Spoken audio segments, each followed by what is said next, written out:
This is the story of how a small slice of suburban paradise turned into a ridiculous weeks-long turf war with the self-crowned queen of the Willow Creek HOA, a woman I'll call Beverly.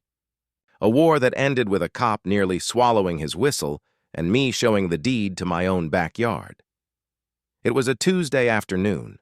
Sun high, steam rising off the concrete, and there I was, standing beside Officer Reed, a guy who looked like he'd rather be directing traffic than mediating a fight over a backyard amenity.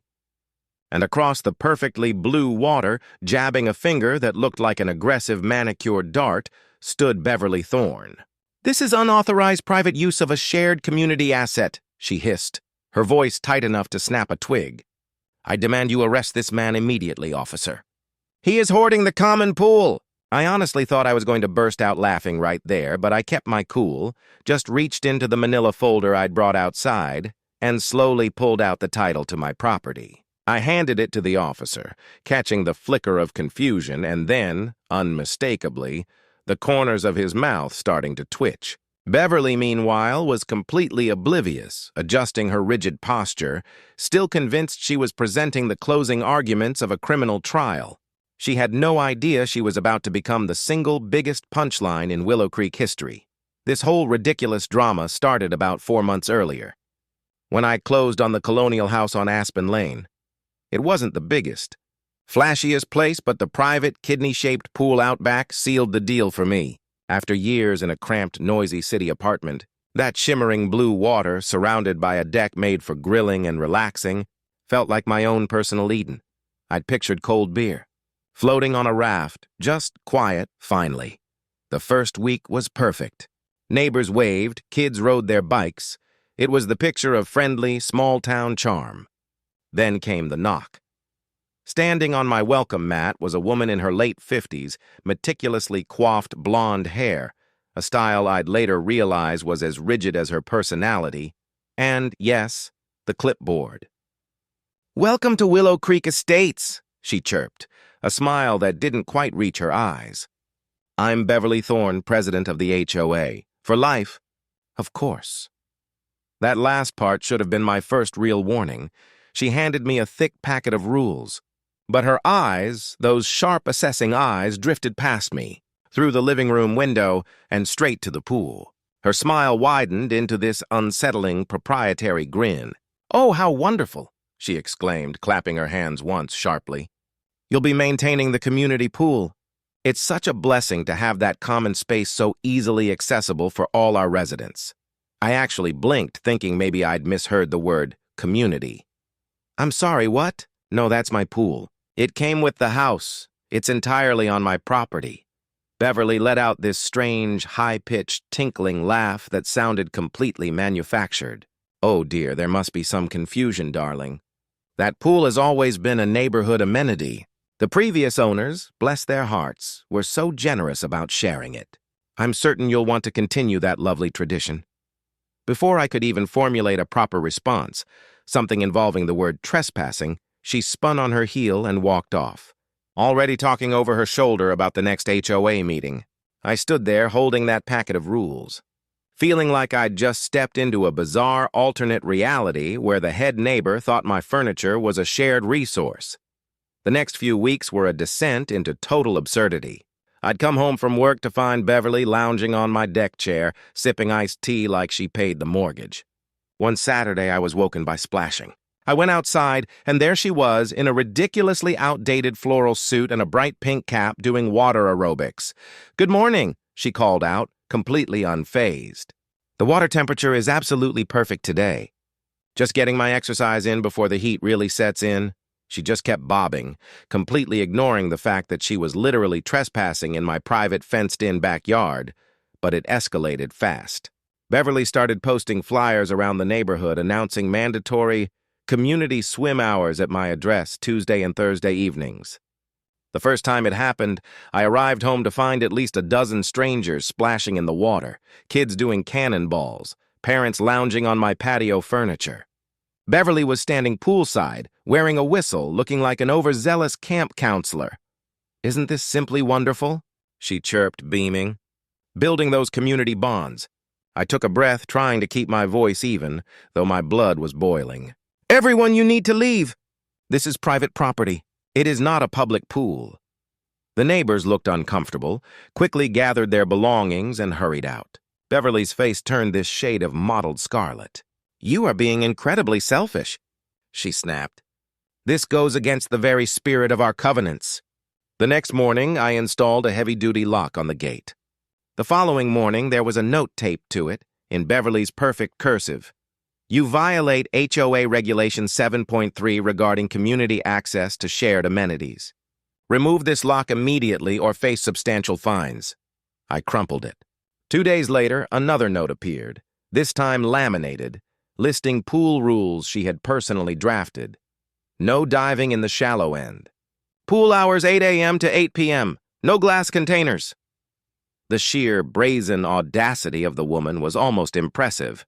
I tried talking to a few neighbors, hoping for some solidarity. Most just shrugged, a nervous look in their eyes. That's just Beverly, they'd say. She means well. But my next-door neighbor, Mark, leaned in and whispered. She tried the same thing with my high-end grill last summer. Said it was a shared cooking station for the block party. I had to threaten a lawsuit before she backed off.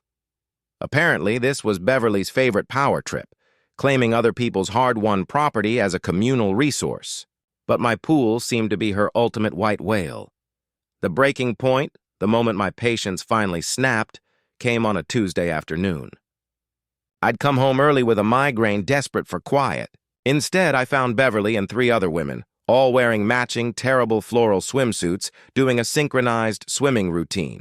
They had a boombox blasting oldies, and Beverly was barking out instructions like a drill sergeant, her voice cutting through the air.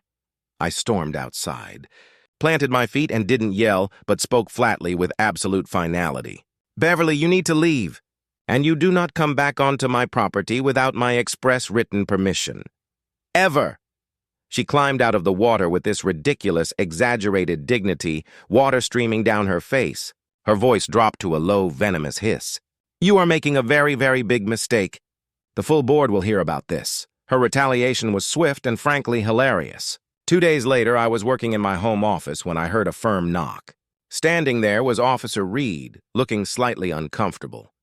And behind him, arms folded, a smug, triumphant look plastered across her face, was Beverly. She'd actually called the non-emergency line. I later found out the dispatcher almost hung up on her, claiming I was obstructing an HOA officer from accessing community property. Sir, the officer began, trying to maintain a straight face. I need to ask you a few questions regarding pool access. Before I could speak, Beverly pushed past him toward my foyer and announced dramatically, This man is in direct violation of our HOA charter. That pool is a designated community asset, and he is selfishly hoarding it from the residents. By then, several neighbors had drifted out onto their lawns, drawn by the commotion, the neighborhood equivalent of a daytime soap opera. I held up a hand to Officer Reed. Give me 1 minute, officer. I walked calmly back to my office and retrieved the folder I'd prepared weeks earlier, knowing this day was probably coming. Inside were the deed, the original survey, and the title insurance documents. I handed the thick packet to Officer Reed. Officer, as you can plainly see, the pool is entirely on my property. It was installed in 2009, 3 years before Willow Creek Estates was even formally incorporated as an HOA. Reed flipped through the pages carefully, while Beverly leaned over his shoulder, her face slowly draining of color. He cleared his throat and read aloud. Property boundaries extend to include all structures and improvements, including the 16 by 32-foot in-ground pool and surrounding deck area. He then looked up, straight at Beverly, and failed spectacularly to suppress a grin. Beverly floundered, stammering.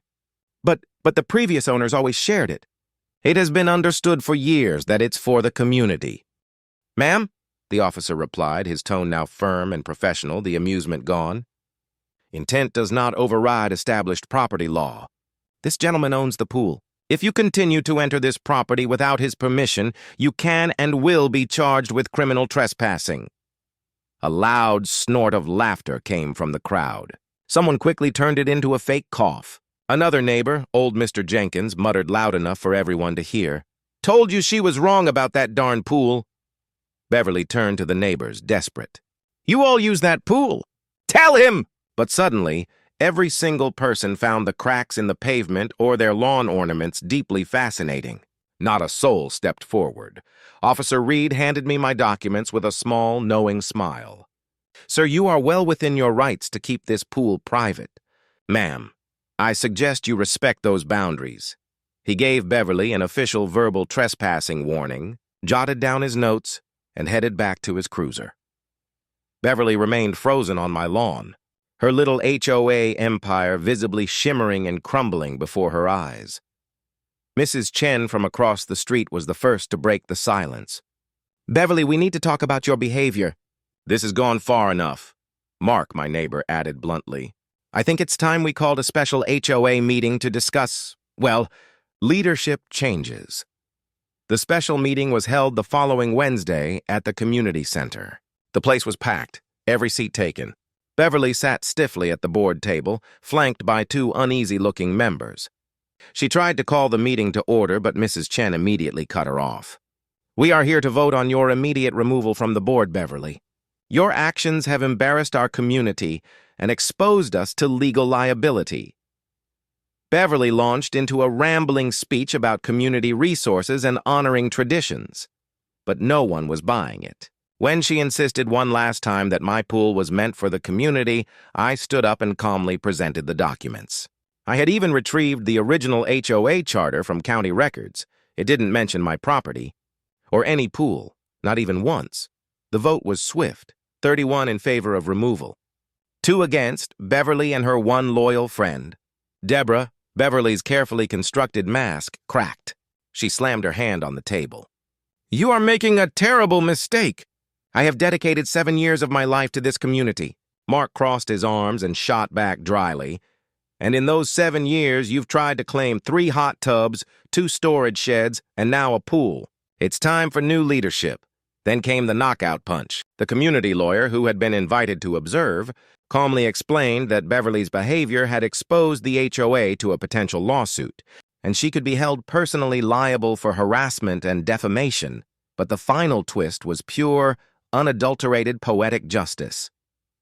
As Beverly gathered her belongings to storm out, the lawyer added, almost as an afterthought, "Oh, and Beverly, while reviewing the property records, we found that your house, 42 Willow Lane, actually sits about 15 feet outside the established HOA boundary. Technically, you were never eligible to serve on the board to begin with." The room erupted into gasps, then muffled, delicious laughter. Beverly's face went completely blank as the reality sank in. She had ruled over an HOA she didn't even legally belong to for 7 years. Someone in the back muttered, "All that nonsense, and she wasn't even supposed to be here."